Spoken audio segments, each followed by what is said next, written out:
we've discussed some of the aspects of violence, and we went over some of the number of violence. Now, we said that much of the violence in our community may be caused by the economic conditions of Black America and poor America in general. It is known, according to psychologists and behaviorists, that if you are impoverished, if you are placed in a survival instinctive condition, that you're going to be more aggressive, more prone to acts of violence, and etc.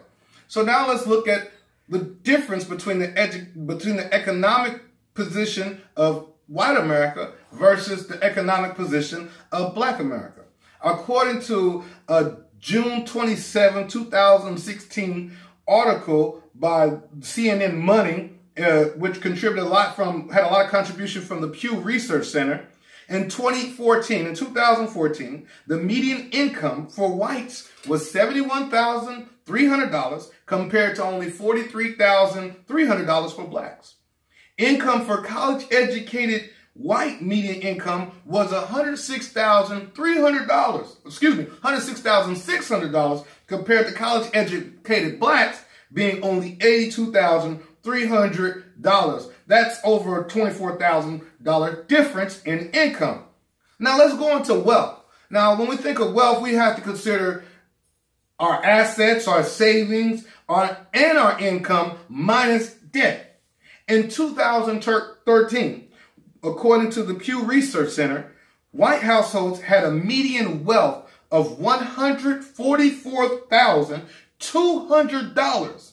You know what the median income of wealth for Black households was? What's that? $11,200. $11,200. So white households have almost 12 times as much wealth as Black America.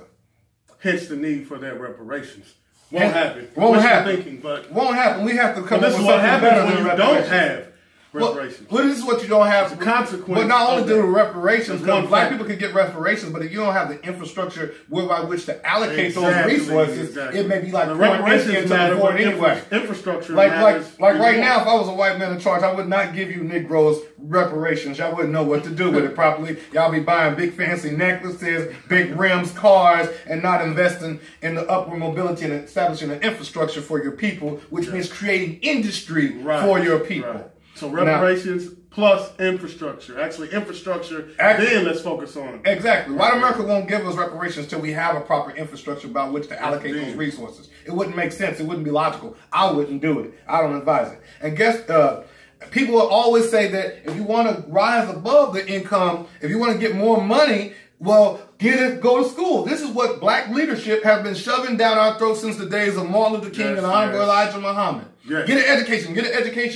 job, get an education. And Black people, when they get a job, it's like we done made it to the promised land, especially when we get a job that's paying us good. But education does not necessarily narrows the gap, the Pew Research Center and CNN Money says, which the numbers is like this. The median wealth of a college-educated white is $301,300 compared to college-educated Black households, $26,300. Home ownership, which also affects Black people, because home ownership is a way that a lot of people obtain wealth in this country. White people generally own 72% of home ownership. Black people only 43%. So, and then you have Black homeowner property values also appreciate at levels less than property values in more prominent white neighborhoods. So some of these factors dealing with home ownership and economic mobility is related to financial services, is related to redlining, is related to socioeconomic segregation due to the faulty credit system. The credit rating system is very faulty. Very faulty. And tricky. And tricky. And also is due to a lot of Black home ownership loss of Black home ownership is due to the recent 2008 downturn in the economy, which prior to that, a lot of Black people was targeted in subprime lending. And I saw that hands-on when I was a realtor. Black people was targeted. A lot of subprime loans was based off adjustable rate mortgages and things like that. You can move into the CP Morgan and other builders that have this big 3,000 square foot house you can get for $800 $800 a month, but the property taxes hasn't been assessed on the property. And they give the person a screwed up loan, like an adjustable rate loan, where the loan increases in 2 to 3 years. And so in the process, your mortgage went up from $800 a month. Now your taxes is assessed within a year or two. Now it's $1,400 a month due to your taxes, and now your interest rate has went up because you have bad credit. That's right. And so therefore now you're paying $1,600 for a house that once was $800. Fixed income, adjustable rate. Exactly. Horrible mismatch. Horrible mismatch. And they was shoving these adjustable rates down our people's throat. CNN Money says that blacks are 2 times as likely to live in poverty as compared to whites. And in August, they did another investigation. Tanzina Vega, the author of the article, writes, if current trends persist in economic disparities between blacks and whites, it will take 228 years for black families to accumulate the same amount of wealth as whites. For Latino families, it will only take 84 years. And this is according to her, she got those numbers from the Corporation for Economic Development and the Institute for Policy Studies.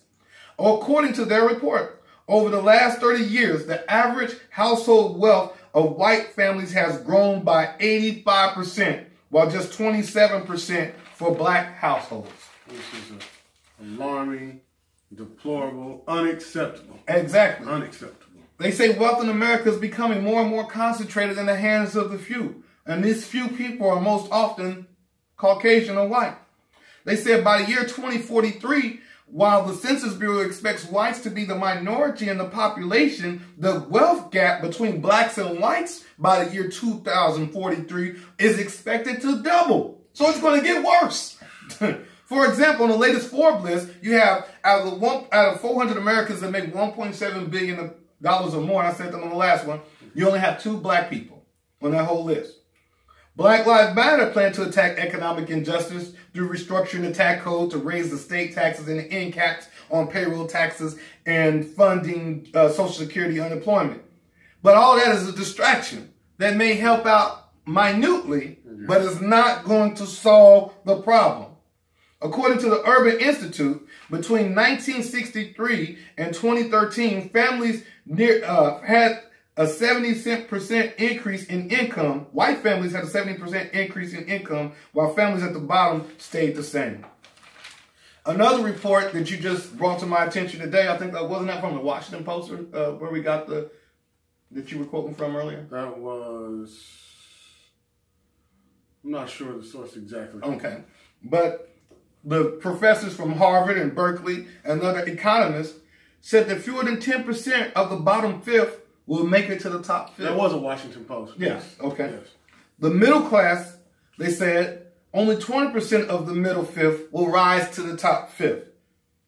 It shows that social mobility is not exactly where we think it is. It's largely a myth. It's largely a myth. And that myth came about from Horatio Alger. Yes, remember? we now know and that's a 100-something-year-old myth that if you work hard in America, you can excel. Yes. And that might be true. If you believe, you can achieve. If you believe, you can achieve.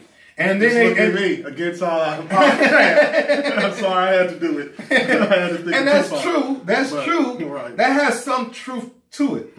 I'm not going to totally dismiss it. That if you work hard, you cannot rise above. Yes. But there are several factors that impede mobility. It can be the wages. It can be your education. It can be your health. And there's health disparities between blacks and white. The culture of a people. It can also be, a lot of times you got to look at the family, which that report looked at the family. Yeah. So if the great-grandparents and the grandparents and the parents were poor or more wealthy, you have more of a chance of being wealthy. Yeah. You know what I'm saying? One of the things that, and I didn't go into it, but one of the things that people look at is, oh, get an education, get an education, get an education. But education does not always equate with salvation. No. And so for 50 years, there's been an educational gap between black students and white students, and that gap is not shortened. What type of education are we talking about? Are you going to school for a skill that is in demand? Right. Or a skill that even pays well. Project, just because you like art, for example, it may not pay off. That's great. You like psychology, but will it pay off? Right. You have to think critical, like the Jewish and the Southeast Asian brothers and sisters when they go to school. Their parents instill that in them, and they may have. So as you can see, we got cut off because we went over our time limit. We were so passionate about what we were talking about, and we have more episodes on the way. Stay tuned. Desmond Wood, Mind Elevation Nation.